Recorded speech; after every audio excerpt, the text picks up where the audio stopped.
금감원에서 돈을 갚지 말라는 이야기를 했습니다. 돈 갚으면 큰일 난다. 물론 이게 굉장히 납득이 되는 내용입니다. 그래서 왜 돈 갚으면 큰일 나는지, 그리고 갚지 말아야 될 돈이 있고 갚아야 될 돈이 있습니다. 갚아야 될 돈을 갚지 말면 큰일 나죠. 그래서 그 부분을 한번 보도록 하겠습니다.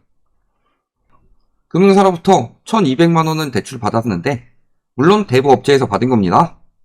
장기간 연체해서 채권 소멸시효가 완성이 됐다. 근데 소멸시효가 완성된 것이나 이런 부분에 대해서 법적으로 잘 모르세요? 그러니까 이 대부업체가 야근계에 이게 날아가게 생겼죠. 소멸이 될 것 같으니까 지정된 계좌로 10,000원만 송금하면은 연체이자 전액을 연체를 해주겠다. 그래서 각서까지 작성한 다음에 10,000원 송금했다. 그래서 소멸시효가 부활돼서 다시 갚아야 된다는 상황이에요. 그러니까 그냥 무작정 돈 갚지 말아라 라는 게 아니라 상황에 따라서 저렇게 소멸시효, 특히 대부업체 같은 경우는 이자율이 불법인 경우가 굉장히 많죠. 법정 이자 넘어가게 되면요 불법입니다. 물론 그래서 갚지 말란 소리는 아닙니다. 예전에 이런 분이 있었죠. 2004년 기사인데, 빌린 돈은 갚지 마라, 이런 책을 내신 저자분이 있는데, 이분이 진짜 언행일치죠. 빌린 돈을 갚지 않고 떼먹었다가 구속되셨다. 예전에 자신의 책에 서술한 내용대로 진짜 실행을 했다가 사기죄로 검찰에 구속됐다. 그러니까 빌린 돈을 갚지 마라, 이 책은 잡혀가는 거죠. 그래서 이런 식으로 막 이자 지급하겠다고 속여가지고 막 폰지 사기처럼 한 거고 막 이런 식으로 해가지고 11억 3천만 원 빌렸다가 안 갚았는데, 그 책 내용 보면은 돈을 남에게 빌려줄 정도로 여유가 있는 사람은 사람의 돈은 떼어먹어도 된다. 사채업자 돈은 능력 없으면 배째라가 최고. 은행 돈은 갚지 않아도 된다. 눈먼 돈이다. 등의 내용을 담고서 진짜로 빌린 돈을 안 갚았다가 큰일이 난 거다. 그러니까 진짜 저러면 안 됩니다. 아까 말씀드린 부분은 매우 특수한 경우인 거고, 일반적으로는 빌린 돈을 갚아야 되죠. 그리고 갚지 못하는 분들이 많죠. 지금 갚지 못하는 분들이 계속 늘어나니까 어떤 일이 생겨요? 법원 등기 정보 광장에서 2010년부터 나와 있더라고요. 15년치를 쭉 뽑아봤는데 이 경매 늘어나는 속도가 굉장히 빠르죠. 임의 경매도 그렇고 강제 경매도 그렇고. 오히려 집값이 떨어질 때는 경매가 안 나왔습니다. 떨어진다고 생각할 때는 손절이라도 해서 팔려고 하니까 경매까지 가는 상황들이 안 나올 텐데, 집값 계속 올라간다고 하니까 아유 비싼 값에 팔리겠지 했는데, 제가 말씀드렸지만 2022년부터 2024년까지 거래량은 대략 전국 50만 건 정도였습니다. 평년 거래량이 안 나와도 80만 원 나오고 잘 나올 땐 100만도 넘어가는데 50만 건 나왔다는 소리는 무슨 소리예요? 50만 건까지 나왔다는 소리는 거래 자체가 안 되는 거예요. 거래가 안 되고 수요가 없는데 집값 올라간다고 계속 부추겨가지고 버티다가 일단 영끌족들이 먼저 무너졌고. 근데 강제 경매는 왜 그렇게까지 많이 안 늘었을까요? 임의 경매는 영끌족이고 강제 경매는 갭투기입니다. 허그가 방어해주니까.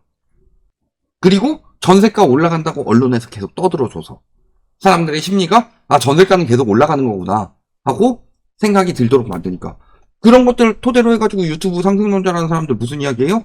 매매가 떨어지면 매매 수요가 전세 수요로 이동해서 전세가가 올라간다. 그럼 언론에서 또 그거를 받아다가 대서특필해가지고 내보내죠. 제가 그때 이야기했잖아요.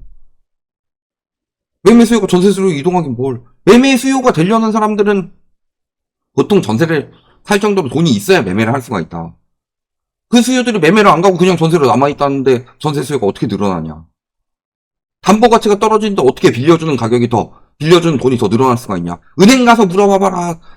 집값이 10억에서 9억으로 떨어졌는데 빌려주는 돈을 7억에서 8억으로 늘려주실 수 있나요? 이런 소리 하고 있으면은 그냥 띵동 울리고 다음 분 오세요 이런 식으로 이야기하겠지. 그러니까 이번에 허그 보증 수수료도 인상했죠. 왜 그러겠어요? 허그가 감당을 못 해주니까 그런 거예요. 그러니까 이 허그가 감당하다가 22년에 사실 무너지도록 냅뒀으면 허그도 그렇게까지 안 무너졌을 거예요.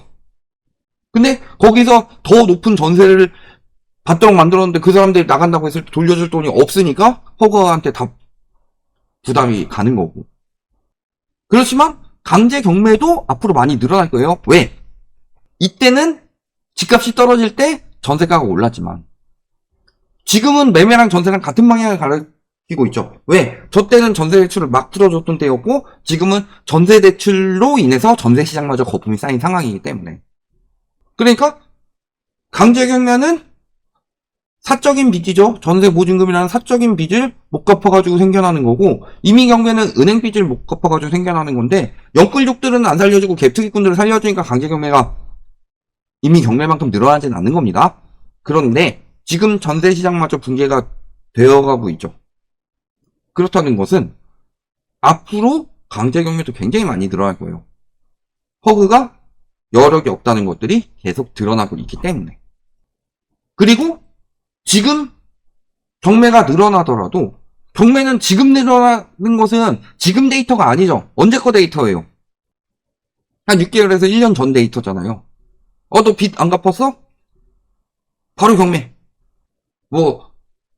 이론상으로는 2개월 연체하면 경매를 넘길 수가 있습니다. 그런데 보통 바로 경매가 그렇게 넘어가냐. 보통은 한 6개월에서 1년 정도 전 데이터인데, 그러면은 경매가 줄어들 수도 있겠다, 이런 생각이 들 수도 있겠지만 그렇지도 않죠. 연체율이 계속 올라가고 있습니다. 근데 요 그래프도 잘 보시면요, 이렇게 올라가던 게 여기 보면 하락폭이 굉장히 크죠. 분기 때마다 하락폭이 생기는데 분기 말마다 하락폭이 커지는 이유는 뭐예요? 저렇게 하락을 시킬 수 있다는 건 상매각 규모가 과거보다 엄청 늘었다는 소리예요. 상매각은 은행이 손실 보면서 손실 처리하는 거죠. 상매각 규모를 늘렸음에도 불구하고 계속 올라가고 있다는 소리죠. 그만큼 건전성이 많이 떨어진 거고, 문제는 경매 같은 경우요. 자, 2024년이요. 5년 전이 언제예요? 2019년이죠. 이때 대략 한 40조 가량이 고정에서 변동금리로 바뀌었죠. 5년은 변동이기 때문에. 금리 차이 2019년하고 2024년이 클까요? 아니면은 2020년하고 2025년이 클까요? 규모도 50조로 더 큽니다. 이 시기 때 경매가 이렇게 나왔다는 소리는 이 시기 때는 더 나올 수 있다는 소리죠.